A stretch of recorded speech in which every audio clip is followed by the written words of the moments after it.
Yeah, so I'm pretty sure that most people who have a computer and have access to the internet have seen what's been happening with GameStop lately. How their stock has risen from like 3.5, like a little while ago, and now let's take a look right now. It's at 65. It went up 50% today, right? And look at this. It was at 73 like a few hours, or like an hour before this. Wait, what? No, that was 20 minutes before this recording. 20 minutes before this recording, it was at 73.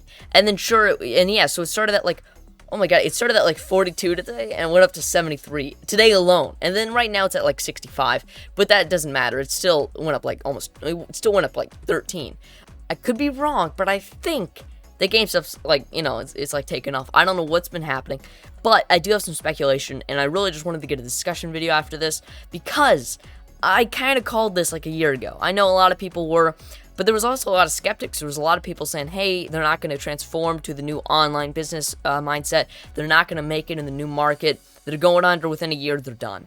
And I said, you wait till next gen, right after that period, like sometime in like maybe December or January, it'll go up. I didn't know it was going to go up by this much.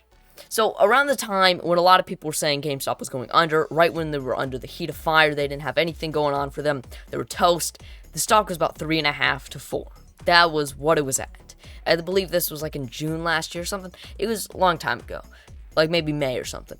But now, after the console launches, they've been taken off, and it really doesn't have a lot to do with the console launches. It has some to do, obviously, but I'll tell you the main reason.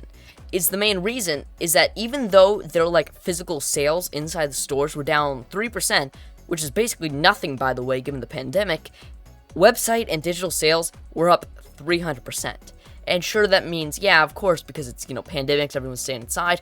But what's going to happen here is even after the pandemic, people are going to get adjusted to ordering GameStop online, and thus they'll be able to transition their business model to an online and virtual one. And that's what they need to do, because GameStop's whole thing with physical stores is becoming obsolete. People don't want to go to physical stores and buy games like that when they can just download them, they can just go online, they can pick them up on Amazon. It's so much easier. So GameStop needs to tap into that market, and they need to tap into it fast. And really, the pandemic gave them that launching point for them. They were able to take it and turn their entire company around just with that one thing. And the question is, will this last? Probably not. It looks to me, at least, given my vast knowledge of stocks, that, yeah, okay, no, I'm just kidding there. But I really do think that it won't last too much longer. I say you give it another 6 months and it will be down, but it will not be nearly as down at like to the 3 mark. It'll be hovering around 40 or 50 or 30. It will never be as low as it once was. So how do they keep it though? Well, first of all, new people joined their board of directors, and it went from 10 to 13 people. That also had a big influence on the stock, because these are a lot of guys. Like, one guy was from, like, Chew, and he, brought it up, competed with Amazon, and he sold it for, like, billions of dollars. So, there's just some high-profile candidates here for the board of directors, and that's really going to lend itself well to investors.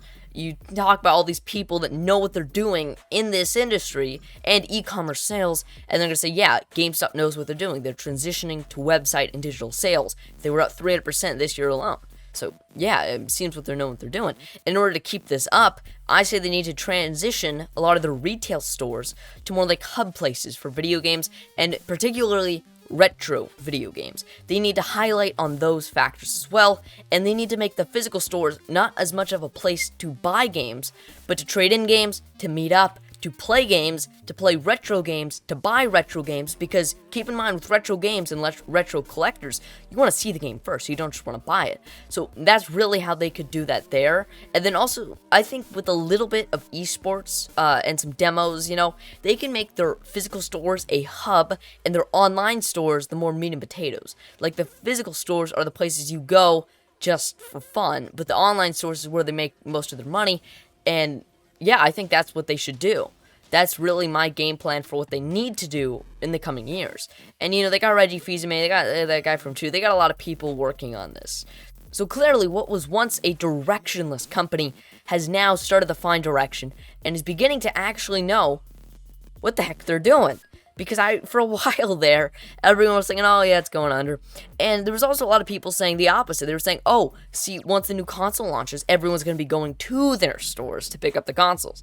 Not realizing that not only will consoles be extremely limited, but then also the pandemic. That contributed largely to no one going inside, and nobody really knew that the pandemic was going to be happening this year. They knew it was going to happen eventually, but not this year. So I think really it wasn't the console launches, because think about this: how many people went inside? How many people were even to get one online? Like, so few people got an Xbox or pre-ordered an Xbox from GameStop or went in to get anything from GameStop. So it's not the console launches. So really, the people saying that the console launches were going to save them were kind of wrong, and that was mainly what I was thinking. I knew they were going to go up, but I didn't think it was going to be anything other than the console launches, and that's something that no one really could have predicted that would happen this year. And really, GameStop is on the rise, so would you buy right now stock? I mean, I'm not going to give any advice, of course, but I'm not good at giving advice, but I would say at this current area of time, it is on the rise, and we will see this more and more in the coming days and weeks. But anywhere, like in a few months and such, that's nowhere to really know. This is more of a short-term stock, to be honest. And I really wish I would have invested in it earlier, especially if I invested in it today. It would have already gotten me a massive increase of 50% in one day alone. Yeah, so GameStop, it's not going anywhere for a long time. They've got plenty of cash to spare. They know what they're doing now. This is a company here to stay, but that could change in a few months.